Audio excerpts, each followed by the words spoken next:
It is an exciting time to be a Princeton University men's basketball fan and a New York Knicks fan. So it's a perfect time to welcome our next guest. And just warning, prepare to feel like you have accomplished nothing in life once we bring on this man right here.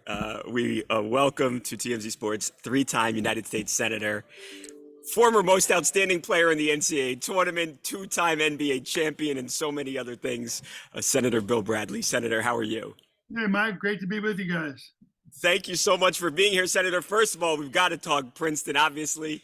And if people don't know this, you weren't just an absolute star at Princeton. You, like we just said, you were the most outstanding player in the entire tournament. You averaged 30 points a game in New Jersey. And now your Tigers are in the Sweet 16. They take out a #1 seed, and they are rolling now, Senator. What are you thinking as you're watching this all unfold last week? Maybe not thinking that your team's going to make a run as a 15 seed.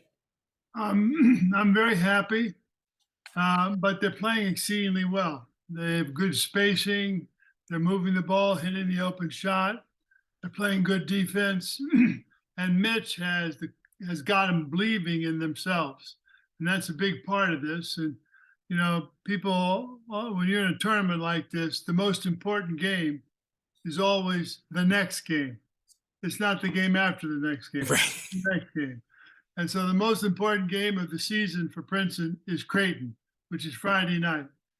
And, you know, they stand a great chance. They're playing exceedingly well. I like the team. And, of course, I respect Mitch a lot. And it's great for the university. You know, you take down Arizona. A lot of people had Arizona going all the way to the championship game, if not winning the tournament.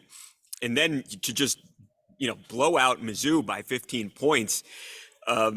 You expect this team to win at this point, Senator Bradley? And Well, what's realistic? You never expect anything, but they had a loss toward the end of the season that I think really brought the team together. And that happens sometimes in sports. You know, there can be a watershed moment where things that were not possible before come and they gel, and players know what they're going to do when they go out there on the court, and they surprise themselves. And that's what I mean when I say Mitch has got them believing. You got to believe you can win that next game. What is the ceiling, Senator? Well, the ceiling is, of course, the NCAA championship, but they got to win 4 more games, right? Is it in a perfect world? Is that possible with the talent they have? Look, anything is possible in sports. That's what makes it such a great thing. It's not just the underdog, but it's the reward for people who try to do things the right way.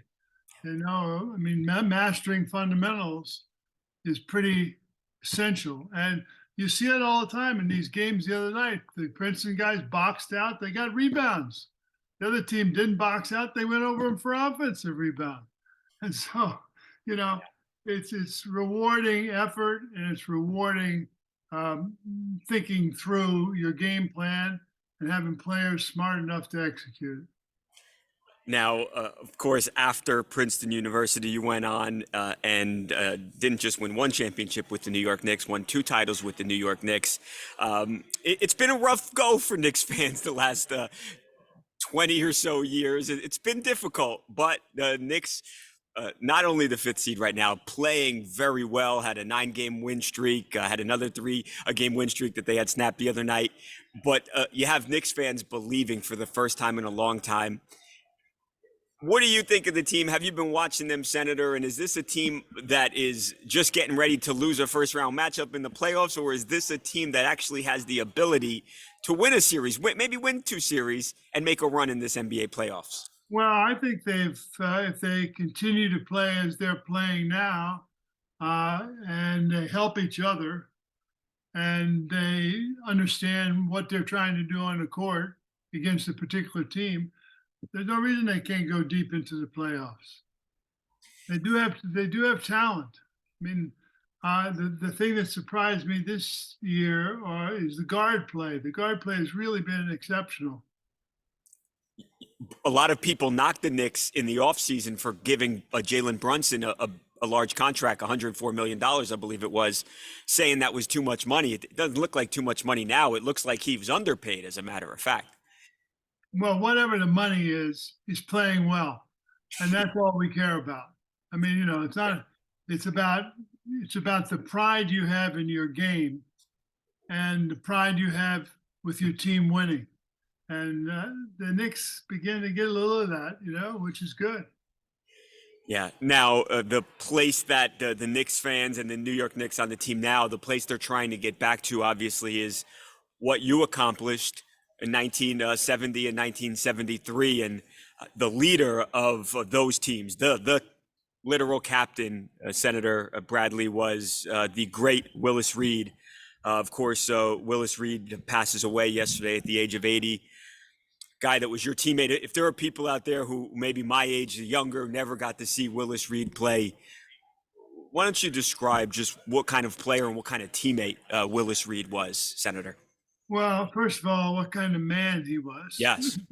He was a man of great dignity and strength, and he was totally dedicated to his teammates.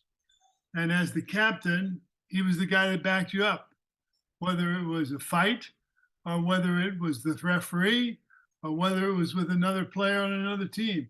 He was the guy. And which meant he was the boss. And I remember my rookie year, he only called me by my last name. And so that bothered me. I went to him and I said, Willis, you're calling everybody else on the team by their first name, me by my last name. I'm not calling me by my first name. And he smiled and looked at me and said, okay, Bradley. In other words, I'm the boss here. I'll call you anything I want. That's so funny.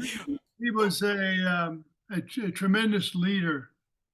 And you don't always have players who so overtly put their whole career on the line for their teammates, which is what he did in 1970.